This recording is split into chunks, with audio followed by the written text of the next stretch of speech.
അതായത് 2 4 മാർക്ക് ക്വസ്റ്റ്യനും ഒരൊറ്റ ചാപ്റ്ററിനാണ് വന്നിരിക്കുന്നത്. അതായത് ഈ ഒരു 3 ചാപ്റ്റർ പഠിച്ചാൽ തന്നെ ഫുൾ മാർക്ക് സെറ്റ് ആണ്. ഒരു ചാപ്റ്റർ നിങ്ങൾ പഠിച്ചില്ലെങ്കിലും കുഴപ്പമില്ല. Dears, welcome back to organics. So Onam എക്സാമിന്റെ ഡേറ്റ് വന്നിരിക്കുകയാണ്. 20-ന് ശേഷം ഓണം എക്സാം ഉണ്ട് അല്ലേ? അപ്പൊ നമ്മൾ 4 ചാപ്റ്റേഴ്സ്, ഫസ്റ്റ് 4 ചാപ്റ്റേഴ്സ് ആണല്ലേ ഉള്ളത്? യെസ്. അപ്പൊ ഇതുവരെ പഠിച്ചു തുടങ്ങാത്ത മക്കള് ഓരോ ചാപ്റ്ററിന്റെയും വെയിറ്റേജ് മനസ്സിലാക്കി ഏതാണ് ഏറ്റവും പ്രധാനപ്പെട്ടതെന്ന് മനസ്സിലാക്കി പഠിച്ചു തുടങ്ങുക. ഒരുപക്ഷെ ഈ 2 ചാപ്റ്റർ പഠിച്ചാൽ നിങ്ങൾക്ക് വെയിറ്റേജ് കാണുന്നതിന് പറയാം, 2 ചാപ്റ്റർ പഠിച്ചാൽ പോലും എന്ത് ചെയ്യും, പാസ് മാർക്ക് വാങ്ങാൻ പറ്റും. 3 ചാപ്റ്റേഴ്സിൽ നിന്ന് തന്നെ നമുക്ക് ഏകദേശം ഫുൾ മാർക്ക് വാങ്ങാം. അപ്പൊ നോക്കാം, ആദ്യത്തെ 4 ചാപ്റ്റേഴ്സ് ആണ്. Chapter 1 solutions, electro chemistry, then third chapter chemical kinetics, and the end of block elements. അങ്ങനെ 4 ചാപ്റ്റേഴ്സ് മാത്രമാണ് ഓണം എക്സാമിനുള്ളത് അല്ലെ? ഇനി ഓരോ ചാപ്റ്റേഴ്സ്. ഇതിൽ സൊല്യൂഷന്റെ കേസിലാണെങ്കിൽ നിങ്ങൾ ആലോചിച്ചാൽ മതി, ടോട്ടൽ 21 മാർക്ക് ആണെങ്കിൽ 4 മാർക്ക് ക്വസ്റ്റ്യൻ ഈ ഒരു ചാപ്റ്റർ, ഈ സൊല്യൂഷൻ എന്ന ഈ ഒരു ചാപ്റ്ററിൽ നിന്നാണ് 2 4 മാർക്ക് ക്വസ്റ്റ്യൻ ചോദിച്ചിരിക്കുന്നത്. ഈ സൊല്യൂഷനിൽ നിന്ന് 1 മാർക്കിന്റെ ഒരു ചോദ്യം, 2 മാർക്സിന്റെ 3 ചോദ്യങ്ങൾ, 3 മാർക്സിന്റെ 2 ചോദ്യങ്ങൾ, 4 മാർക്സിന്റെ 2 ചോദ്യങ്ങൾ, അങ്ങനെ ഏറ്റവും കൂടുതൽ വെയിറ്റേജ് കഴിഞ്ഞ ഓണം എക്സാമിന് വന്ന ചാപ്റ്റർ ഫസ്റ്റ് ചാപ്റ്റർ. സൊല്യൂഷനെ പറ്റി പറയുന്ന സമയത്ത് തിയററ്റിക്കൽ പാർട്ട് ഭയങ്കര ഈസിയാണ്, പക്ഷെ ന്യൂമറിക്കൽസ് കമ്പാരിറ്റീവ്ലി ടഫ് ആണ്. എനിക്ക് തോന്നുന്നത് കഴിഞ്ഞ വർഷം ന്യൂമറിക്കൽ പ്രോബ്ലംസ് ഉണ്ടായിരുന്നു 4 മാർക്ക് എന്ന് തോന്നുന്നു. ഓക്കെ, ഇനി ചാപ്റ്റർ 2 നോക്കുകയാണെങ്കിൽ 1 മാർക്കിന്റെ 2 ക്വസ്റ്റ്യൻസ്, 2 മാർക്കിന്റെ 2 ക്വസ്റ്റ്യൻസ്, 3 മാർക്സിന്റെ 3 ക്വസ്റ്റ്യൻ, 4 മാർക്സിന്റെ 1 ക്വസ്റ്റ്യൻ, അങ്ങനെ ടോട്ടലി 19 മാർക്കാണ് സെക്കൻഡ് ചാപ്റ്ററിൽ നിന്ന് വന്നത്. അതായത് ആദ്യത്തെ 4 ചാപ്റ്റേഴ്സിൽ കമ്പാരിറ്റീവ്ലി പഠിക്കാൻ ടഫ് ആയിട്ടുള്ളതും തിക്ക് ആയിട്ടുള്ളതുമായിട്ടുള്ള ചാപ്റ്റർ ഏതാ?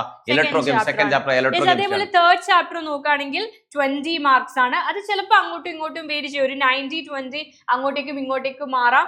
ഏകദേശം ഒരേ പ്രാധാന്യമാണ് എല്ലാ ചാപ്റ്ററും വരുന്നത്. ഒരുപാട് ട്രിക്കുകളുള്ള ചാപ്റ്റർ ആണ് കെമിക്കൽ കൈനറ്റിക്സ് അല്ലെ? പഠിക്കാൻ രസകരമായി തോന്നുന്ന ചാപ്റ്റർ കൂടിയാണ് കൈനറ്റിക്സ്. അതെ, ഈ ആദ്യത്തെ 3 ചാപ്റ്റർ പഠിച്ചാൽ തന്നെ ഫുൾ മാർക്ക് നിങ്ങൾക്ക് കിട്ടും. 3 ചാപ്റ്റർ പഠിച്ചാൽ തന്നെ ഫുൾ മാർക്ക് കിട്ടും. ഒരു ചാപ്റ്റർ നിങ്ങൾ വിട്ടാൽ പോലും കുഴപ്പമില്ല, ബട്ട് എല്ലാം അറിയണം അല്ലേ ആ 3 ചാപ്റ്ററിൽ.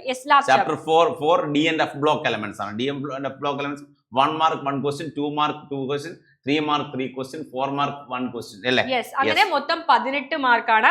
അപ്പൊ നിങ്ങൾ 3 ചാപ്റ്ററിൽ തന്നെ 60 മാർക്കിനോളം വരുന്നുണ്ട്. 60 അല്ല, എനിക്ക് 60 മാർക്കിനോളം ആദ്യത്തെ 3 ചാപ്റ്ററിൽ നിന്ന് വരുന്നുണ്ട്. ബാക്കി 18 മാർക്കാണ് 4ാമത്തെ ചാപ്റ്റർ. അങ്ങനെ ടോട്ടൽ 78 ആണ്, ചോയ്സ് ക്വസ്റ്റ്യൻ ഉൾപ്പെടെ. ടോട്ടൽ 60ലാണ് എക്സാം. എക്സാമിന്റെ പാറ്റേൺ നമുക്കൊന്ന് നോക്കാം. 2 hours ആണ് കിട്ടുക. +2 നിങ്ങൾ എഴുതാൻ പോകുന്ന ആദ്യ എക്സാം ആണ്. അപ്പൊ കറക്റ്റ് നോക്കിക്കോട്ടെ, 1 മാർക്ക് എത്രയാണെന്നുള്ളത് നോക്കിക്കോളെ. 60 മാർക്കാണ് മുഴുവൻ വരുന്നത്. യെസ്, 1 മാർക്കിന്റെ 5 ചോദ്യങ്ങൾ തരും. അതിൽ നിന്ന് ഏതെങ്കിലും 4 എണ്ണം ഒപ്റ്റ് ചെയ്താൽ മതി. സെക്ഷൻ ബിയില് 6 മുതൽ 15 10 ചോദ്യത്തിൽ ഏതെങ്കിലും 8 എണ്ണം മാത്രമാണ് ആൻസർ ചെയ്യേണ്ടത്. 2 മാർക്കാണ്, അതിനനുസരിച്ച് മാത്രം ആൻസർ ചെയ്താൽ മതി. സെക്ഷൻ സിയില് 11 ചോദ്യങ്ങളുണ്ട്. അതിൽ നിന്ന് 8 ചോദ്യങ്ങൾക്ക് ആൻസർ ചെയ്യണം. 24 മാർക്കാണ്, ഒരെണ്ണത്തിന് 3 മാർക്ക് വീതം.